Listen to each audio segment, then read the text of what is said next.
Welcome to LiveDaf, your online Daf Yomi Shir. Shalom Aleichem. Welcome back to today's Daf, CHULLIN Daf Pei Aleph. We begin 10 lines from the top of the Amud, back to Oisoi ve'esbenoi. Here comes another statement from Rav Hamnuna, which actually connects back to yesterday. Amar Rav Hamnuna. You're meant to know, Aymer Hay Rabbi Shimon. It is Rabbi Shimon's opinion that Ein Oisoi ve'esbenoi noyeg b'kachem. Listen to this.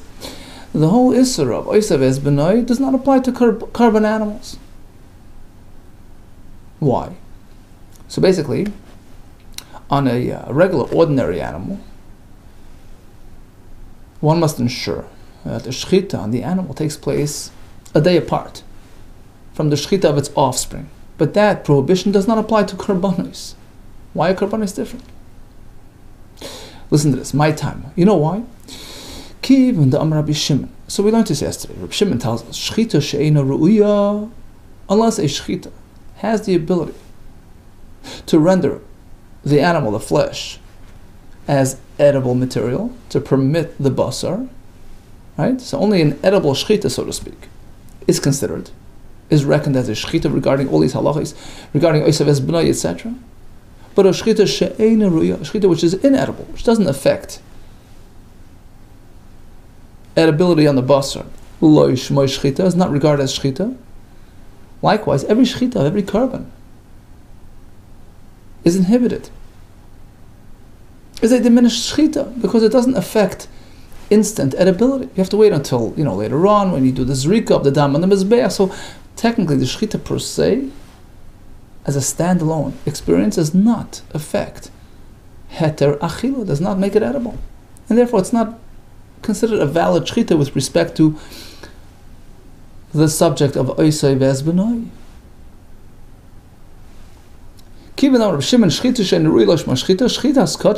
Likewise, the shechita of a carbon, shechita she'enurui is considered shechita she'enurui. It's not reckoned with respect to oisei ve'esbenoi.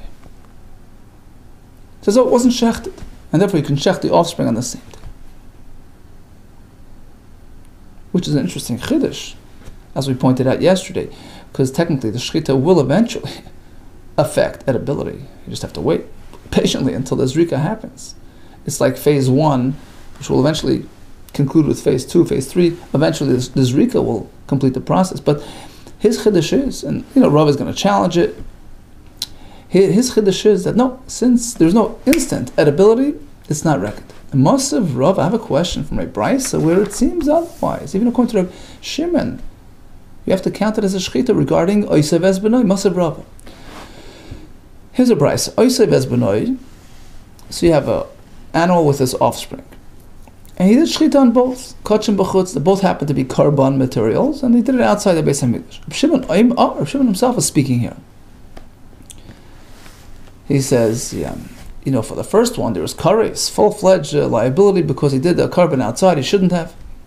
But the second one, Rav Shimon Sheni, on the second shechita outside, it's a limited violation. It's a limited liability. Sheni b'lo yisasi. There's only a lo yisasi. There's no kares. You see, really only a carbon which is fully suitable as a carbon in the Beis Hamikdash. If done outside, there's kares. Something which is not fit for a carbon, there's no kares for doing it outside. But here, there's technically nothing wrong with this animal per se. There's sort of an external impediment holding us back from doing shechita today, because it's the same day as its mother. So it's just a timing issue. It's sort of short-timed. Rav Shimon says in that case there's a special isser. It's not kares, it's a lo yisasi. This is discussed in, if you recall back in Masechah Zvachim, a special pasuk which covers this, time-shorted carbon. Shimon Omer sheni b'lo yisasi, and the second animal, if shechita was done outside the mikdash, there's a lo yisasi, there's no kares, despite it being a carbon. Shahir Rav Shimon Omer, as Rav Shimon would tell us, kol haroi lo v'lachar zman. If you have a carbon which will be suitable, a bit later on, so it's just a question of waiting it out. If it's currently done outside, harihu b'lo yisasi, there's a lo yisasi, ve'im b'kares without kares. Chacham disagree. It's either all or nothing. If it's currently suitable, Then if it's done outside, there's kares, punishment. But otherwise, it's completely patur. If there's no kares because it's not currently suitable as a carbon, be it because it's something wrong or because it's short-timed, there is no beloisas. Fine. Let's go back to Reb Shimon. We have a very strong question on this. Shimon teaches, right? So both karbanos were outside. The second one has a loisas, but no kares because it's not yet ready for a carbon. You have to wait it out until tomorrow. Hold it. Why wait? Why bother waiting it out? Kama miktal katal. You see, according to Reb Shimon, the shchita of a carbon is not considered shchita ru'uya. It's not an edible shchita. So the shchita on the first of the two here was not really considered a proper shchita, a valid shchita with respect to Oisav Esbenoi. It's as though it never happened. As though the animal was just killed. Kama, the first one, miktal katal, was just killed. He killed it without shchita. So now this second one is not a second one. It's like the first. There's nothing holding us back from taking it back inside and using it as a carbon. So if it's fully suitable, if it's roy, if it's kosher for a carbon, if he does it outside, he should get kares, like any other suitable animal. Sheni miskabel b'fnimu. The second one is fully acceptable inside, and if he does it outside, kares, then the chayv should be liable for kares. That's a bomb question. So because of this kasha, Rav explained. V'amila, some say it was another chacham who's unnamed kadei. Chasurei mechsura. We have to fill in the missing blanks in this brisa and revise it as follows. Something is missing. The brisa reads like this: if you took two karbanis, did them both outside, animal and offspring. So l'rabbanan, according to Rabbanan, rishayin anush kares. On the first one, there's kares because it was a perfect carbon. Did it outside, kares. Sheni pasul upater. Milav the shchutichutz. The second one is pasul because it was done outside, but there's no liability, there's no kares because it wasn't ready for a carbon today. It's too early. The Reb Shimon, but according to Reb Shimon, actually shnei anushim kares. Both individuals, the one who did the first and the second one, gets kares because of that very reason that we had proposed. Because the second one isn't really a second one. Since the first was a carbon, that's not shchita ru'uya, so we ignore that and says, oh, this one is the first. The first, you're not short-timed. You can do it today in the Beis HaMikdash. Why are you doing it outside? Kares. In line with our understanding of Reb Shimon's shita. And the brisa continues. The next case. Echad b'chutz v'echad b'fnim. So two carbon animals. One is shechted outside, v'echad b'fnim, the offspring inside. What's the result? Okay, l'Rabbanan. According to Rabbanan, that any shchita counts for Oisav Esbenoi. Rishon anush kares is kares for the first one because it was regular carbon outside. Sheni pasul. The second one, even though it was done inside, it's pasul because it's mechusar zman. It's lacking time, meaning it's short timed. It's still within the same day. Too close, too early. Upater, and there's no kares because he did it inside. The Reb Shimon, according to Reb Shimon, who says that an inedible shchita, such as a shchita of a carbon, so the first shchita doesn't really count. With respect to starting the clock of Oisav Esbenoi, the Reb Shimon, so there's kares on the first one because he did the shchita of the carbon outside, which is even by shchita sheni ru'ya, there's kares. Sheni kasher. Lo and behold, the second carbon done inside, even on the same day, is kasher because it's as though he's the first one. Third case, echad b'fnim v'echad b'chutz.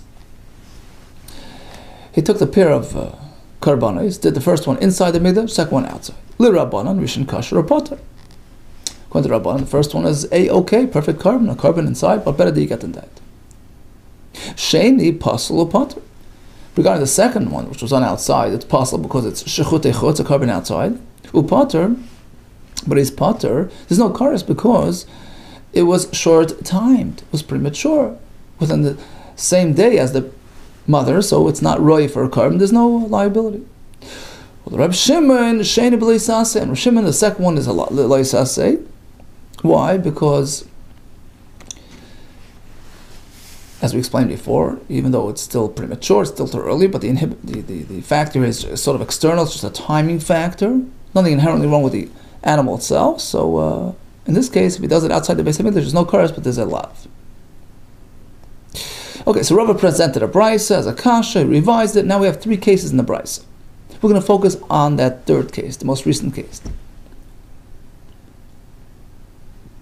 which was a pair of karbanis. First one shechted inside, second one outside. Now, according to Reb Shimon, if we will follow Rav Hamnuna's track, that a shechita of a carbon is never considered shechita ru'uya, because it doesn't trigger instant edibility. It's not a shechita which is considered ru'uya according to Reb Shimon. So in this case, when he did the first carbon inside, we discounted. It says, oh, it never happened. So now when he takes the second one outside, he should get kares. Nothing wrong with it. He's not short-timed. He's not premature. He's a standalone proper carbon. Why doing it outside kares? If you're going to tell me, my carbon is no constant of oisei ves because it's not a shechita ru'uya. So ignore what happened inside. Ignore the first one. Sheni, now when he takes the second one outside, it's a perfectly suitable carbon. Why only Eloisa say it should be kares? Kares namilachayv should be liable for kares. Elama Rava, because of this kasha, Rava is compelled to revise Rav Hamnuna's statement. Yeah, of course, Rav Hamnuna agrees that theoretically, according to Reb Shimon, Oisei ves benai applies to karbanis as well.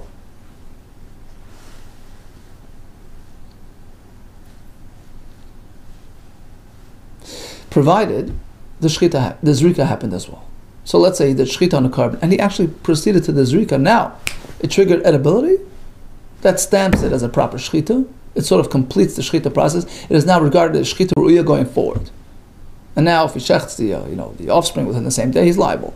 But suppose he shechted the offspring so soon after the shechita, before there was zrika, before it was sort of implemented and rendered as an edible shechita. In that case, we don't count it. It's not shechita ru'uya. So it's slightly revised.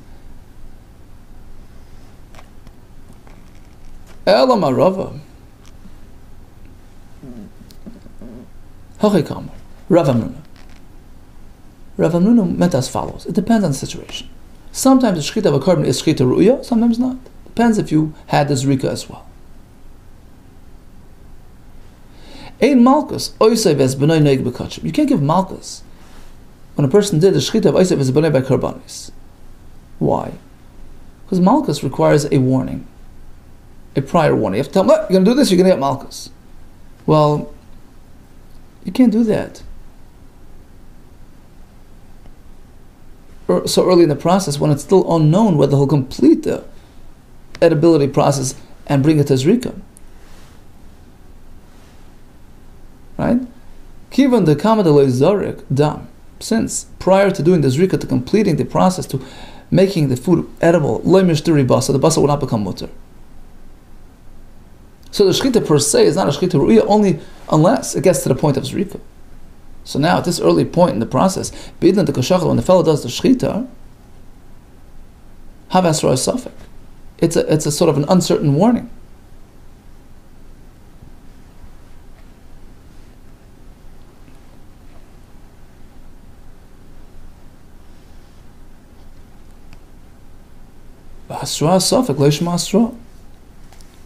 And an uncertain warning is not considered a warning. A person thinks you're playing around with him. You have to tell him with no uncertain terms. If you do this, you get malchus. Oh, so now let's see how it plays out. V'az the Rava l'tamis. Rava, in this explanation, just said, is in line with his own statement stated elsewhere. So Rava explains to us how exactly this works out.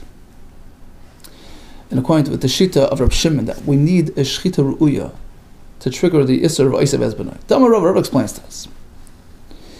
Let's say he chulin of no shlomim. You have a pair of animals. Mother is just a regular chulin, and the offspring is a shlom. And he shechts them both on the same day. Is he liable or not? It depends in which sequence. Why? Shachat chulin v'achar kach shachat shlomim pater. He did the chulin first, and then he did the shlomim on the same day. He's pater. Why? Because we couldn't warn him when he was about to shech the shlomim. You're going to do is get a malchus. Who says? Shechita on its own won't trigger malchus, because it's not an edible shechita unless he completes the zrika. Who says he's going to do that? So there's no malchus on that. Because the act of shechita by definition isn't something which triggers the liability unless he completes it, and that's an unknown at this point. But if he does it the other way, first he does the shlomim, and he does the zrika, completes the process, which makes it an edible shechita ru'uya, and then within a few minutes he shechs the offspring, then does the chulin. Now we could warn him outright, listen, you do the shechita, you're done. Chayev. Of course he's chayev. So this is in line with Rava's explanation, that by a carbon it really is up in the air, it depends.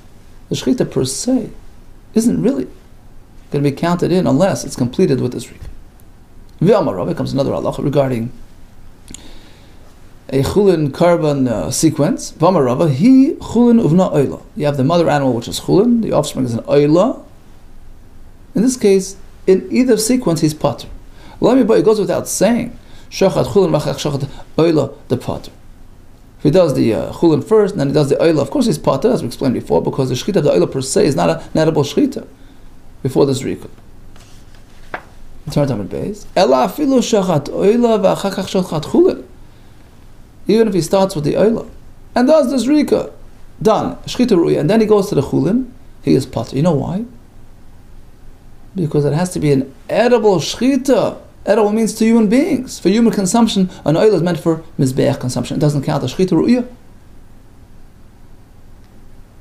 Shechita kamaisa, the first shechita on the oila, lav shechita masachila. It's not a shechita which renders it as edible. Interesting. It's meant for the mizbeach. Rav Yaakov Amar Rabbi Yochanan, he disagrees. He says, no, that's taking it a bit too far. Even achilas mizbeach consumption, shma achila is counted as achila, and it counts as a shechita ru'ya. My time, you know why? The makor, we have a pasuk we discussed back in Maseches Vachim, if you remember, regarding pigul. A person has a mind to feed the carbon material to the mizbeach, or the flesh to the kehanim in the wrong time. That makes for pigul. The makor, we have two forms of consumption, human and mizbeach. They're both considered consumption, they're both considered achila, and both count as shechita ru'ya. B'shtei achilas hakasam. That puzzle referring to two types of consumption. Echad achilas adam regarding human consumption on its respective material. Ve'echad achilas mizbeach consumption on its respective material. Likewise over here, shechita for mizbeach consumption is called shechita ru'ya. So in conclusion, initially Rav Hamnuna seemed to say that according to Rav Shimon, any shechita of every carbon is not considered regarding Eisav Espanai because it's not going to be considered an edible shechita. Rava says depends if it's still before Zrika or afterwards. Continues the Mishnah. Here comes the discussion regarding shechita ru'ya. Here's the Mishnah. Hasheicha d'v'nimtza treif. So what type of shechita counts regarding Eisav Espanai? A regular shechita of course counts. What about a shechita which turned out to be not so perfect? Hasheicha d'v'nimtza treif. He does a proper act of shechita, but it's discovered to be a defective animal. You can't eat it. Hasheicha d'v'nimtza he does shechita, proper act of shechita, but he's intending for idol worship. V'ashechet paras chatat, paraduma paras chatat, which is not meant to be consumed. V'shar niskal, he shechts a condemned animal which had struck somebody and it was condemned by the bezdin for death. You can't eat that animal, even after shechita. V'egla rufa, this calf that was meant to be beheaded on account of this victim that was discovered. So all these are acts of proper acts of shechita, but they don't result in edibility. In all these, Reb Shimon Pater, he exempts. He doesn't count it in for Eisav Esbanai. So if he shechts the offspring within the same day, Pater. V'chachamim mechayven. They hold him liable. Fact is, it's an act of shechita. Now in this third category, where it was a failed act of shechita per se, it wasn't really a proper act of shechita, all agree it doesn't count. Hashechet ben snabel b'yada, he does shechita and somehow the knife, veered away and he didn't do a proper, became an avail of anoicher. He damages the simon of a maki, yanks them out, Pater. Mishum Eisav Esbanai, they're not considered acts of shechita, they don't count for Eisav Esbanai. Let's go back to the case of Hashechet Avodah Zarah. So bottom line is, we have three categories of shechita regarding Eisav Esbanai. A regular, ordinary, conventional shechita, which is mater ba'achila, of course it counts. On the other side we have acts which are not really, they don't qualify as acts of shechita. Certainly they don't count. But in the middle we have a middle sort of category. It's an act of shechita, it's a physical act of shechita, but there's some sort of impediment. Treifa, by Zara, shechita sheina ru'ya, according to Chachamim counts, according to Reb Shimon it does not. Amar Reb Shimon Lakish Leishana, when do we say that even the shechita by Zara counts for Eisav Esbanai? So he had a pair of animals, right? The animal and its offspring, and even if it was for Eisav Zara, he's chayav for Eisav Esbanai if it was done on the same day. It's only true the first animal was to serve Avodah Zarah, in which case he's liable for worshipping an idol. V'sheni l'shulchani, the second one for his own consumption, for his barbecue. So he's chayiv oisav es benoi for the second one. Aval rishon l'shulchani. Suppose the sequence is reversed. First animal was for his own personal consumption. V'sheni l'avodah, the second one was for avodah zarah, potter. He's potter from malchus on account of oisav es benoi. You know why? He gets the more severe punishment, which is death for serving an idol. That preempts the second liability. They get the most severe, and that's it. Potter. The kamlei. Because he gets, but the Rabbi Minei, he's liable for the more severe punishment, avodah zarah, that he did. Amal Rabbi Yechanan, so Rabbi Yechanan replies, that's such an obvious halacha. Zu, this halacha, afilu tinoikel shel beis rabban yoidin oisa. Even the kids in the cheder know this. That when a person's faced with two liabilities, you get the more severe. Ella, I want to teach you a chiddush. Ella. Sometimes even in the other way. The first one was for his own consumption. The second one was avodah zarah. Guess what? He will be chayev. He'll get malchus because it's oisav es benoi. If it's on the same day. How's that? Kigoin, for example, the asru beim mishum oisav es benoi. The Edom, the witnesses who were observing him doing the second of the pair, I said, what are you doing? You just shechted the mother 10 minutes ago, and they didn't realize that they were doing avodah zarah. They didn't warn him on account of avodah zarah. They didn't warn him, mishum, on account of avodah zarah. So technically it was an act of avodah zarah, but he's not liable for avodah zarah. He wasn't warned. So in this case, of course, he gets punished for oisav es benoi. That's Rabbi Yechanan's opinion. So even though the act, by its very nature, was an act of avodah zarah, which can theoretically trigger misa, but since in practice, we look at practice, it did not do so. So he's liable for the other lesser, severe liability.